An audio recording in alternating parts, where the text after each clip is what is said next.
मेरा प्रिय श्रोताओं, प्रभु यीशु मसीह की बहुमूल्य नाम से आप सबको वंदना करता हूँ। ब्रूस ओल्सन 1941 नवंबर 10 अमेरिका में सेंट पॉल मिनेसोटा में पैदा हुए। इनके पापा बहुत बड़ा व्यापार करते थे। ये लोग नाम के वास्ते ईसाई थे। ब्रूस बचपन से ही अच्छा पढ़ाई करते थे और खुद ही ग्रीक हिब्रू भाषा भी सीख लिया। इनको पुरातत्व ज्ञानी लोग बहुत पसंद थे। वो भी सोचते थे मैं भी अच्छा पढ़ के उन लोगों जैसे हो जाऊं।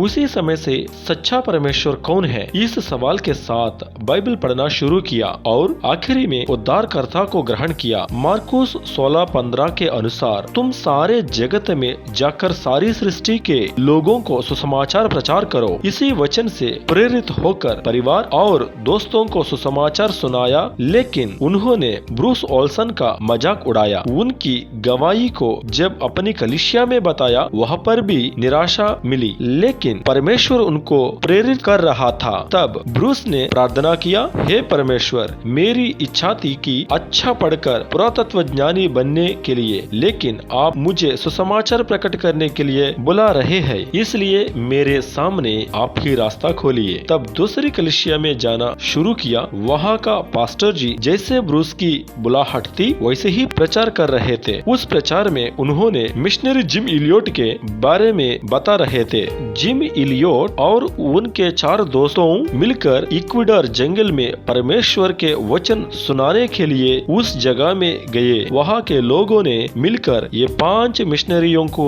तीर चलाकर मार डाल दिया। ये सच्ची घटना सुनकर ब्रूस बहुत प्रेरित हो गए और साउथ अमेरिका में वेनेजुएला जाने के लिए निर्णय लिया। उस समय ब्रूस 19 साल का नौजवान लड़का था। वेनेजुएला जाने के लिए बहुत मिशनरी संस्था से मदद मांगी, मगर कोई भी उत्तर नहीं दिया। लेकिन 2 कपड़ा और थोड़ा पैसा का सिक्का के साथ परमेश्वर की सेवकाई के लिए वेनेजुएला चले गए। उस जगह का भाषा स्पेनिश बोलना नहीं आता था। वहाँ पर पढ़ाई करने वाले बच्चों से स्पेनिश भाषा सीखी और ट्राइबल लोगों का बारे में जानकारी ली। उस समय में अखबार में पढ़ा, दक्षिण अमेरिका में मोटिलोन्स जगह पर चर्म रोग बीमारी से लोग मर रहे हैं। ये बीमारी से पूरा ट्राइब खत्म हो जाएगा करके खबर में पढ़ा। उसी समय परमेश्वर ने ब्रूस से बात किया मोटिलोन्स जाने के लिए। थोड़ा दवाई थोड़ा खाना लेकर मोटिलोन्स जंगल के अंदर सैकड़ों किलोमीटर पैदल चले गए। कुछ दिनों के बाद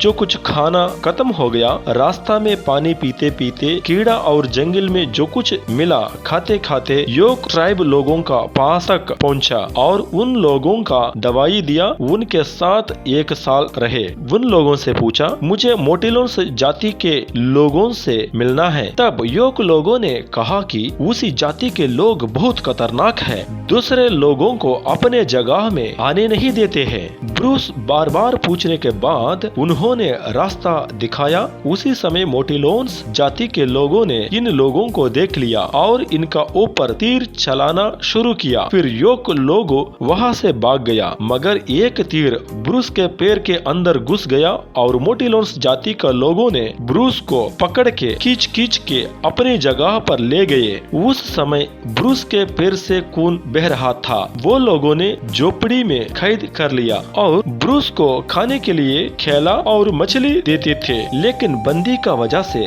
उनका पैर से खून बहकर पैर इन्फेक्शन हो गया। वो कमजोर हो गया। एक रात रस्सी तोड़कर वेनेजुएला चले गए और दवाई खाकर ठीक होने के बाद उन्हीं लोगों के पास आ गए। दूसरा कोई होता तो वह मोटिलोन्स जगह वापस नहीं आता, लेकिन परमेश्वर की बुलाहट के अनुसार ब्रूस उसी जगह लौट आ गया। उस समय मोटिलोन्स लोगों ने ब्रूस को ऊपर तीर नहीं चलाया, बल्कि फिर से पकड़ के झोपड़ी में बंदी कर दिया। कुछ दिनों के बाद उनको पीलिया बीमारी के कारण कमजोर हो गया। एक दिन उस जगह का ऊपर से हवाई जहाज जा रहा था। उस जहाज को ब्रूस ने संकेत दिया और वो लोग आकर ब्रूस को ले गए। पीलिया ग्लोरिया बीमारी से मरने वाला था, लेकिन परमेश्वर ने अद्भुत रीति से दोबारा बचा लिया। फिर से मोटिलोन्स जाति लोगों के बीच में ब्रूस आ गया, लेकिन इस बार उनके ऊपर तीर नहीं चलाया और बंदी भी नहीं किया। हालेलुया। जिस प्रकार से बाइबल में माल्टा द्वीपवासी लोगों ने पौलुस को आदर सम्मान किया था, वैसे ही मोटिलोन्स लोगों ने ब्रूस के साथ किया। 2 बार मौत से उनका परमेश्वर उनको बचा लिया करके मोटिलोन्स लोगों ने ब्रूस को ऊपर और उन्हीं का परमेश्वर को ऊपर विश्वास करना शुरू किया। हालेलुया। इस जाति में बबारिश शोरा नाम का एक आदमी था। वो ब्रूस को अच्छा दोस्त बन गए। ब्रूस को ब्रूको करके बुलाते थे। एक दिन मोटिलोन्स लोगों ने गड्ढा खोदते खोदते प्रार्थना कर रहे थे, परमेश्वर आना है करके, और ब्रूस ने वो लोगों का बीच में एक प्रसिद्ध कहावत सुनी। वो है, चींटी को बचाने के लिए चींटी का रूप लेकर उसका सहायता किया, वैसे ही परमेश्वर ने मानव रूप लेकर हम सब जाति लोगों को बचा लिया करके सुसमाचार सुनाया। यह बात सुनकर बबारिशोरा नाम का आदमी परमेश्वर को ग्रहण किया और वही आदमी उसी जाति लोगों का प्रधान बन गया। और बबारिशोरा ने परमेश्वर का वचन को उनकी भाषा में गीत बनाकर गाया। वो गीत सुनकर मोटिलोन्स परमेश्वर को ग्रहण किया। सब कुछ अच्छा हो रहा है। उसी समय ग्लोरिया नाम का एक डॉक्टर से ब्रूको को मांगनी हो गया। ग्लोरिया को भी मोटिलोन्स को बीच में सेवकाई करने के लिए इच्छा था, लेकिन अचानक कार एक्सीडेंट का वजह से वो मर गए थे। कुछ दिनों के बाद 1988 अक्टूबर 24 नेशनल लिबरेशन आर्मी ने बबारिशोरा को पकड़ के मार दिया और उन्हीं लोगों का जमीन कब्जा करने को कोशिश किया था, लेकिन ब्रू को कब्जा करने नहीं दिया। इसलिए नेशनल लिबरेशन आर्मी लोगों ने ब्रूको को पकड़ के कैद कर दिया। ब्रूको उनको बीच में 9 महीने रहा। उस समय वो लोगों को सुसमाचार प्रकट करते रहा और नेशनल लिबरेशन आर्मी लोगों का किसी भी शर्त को स्वीकार नहीं किया और विश्वास में कमजोर नहीं हुआ।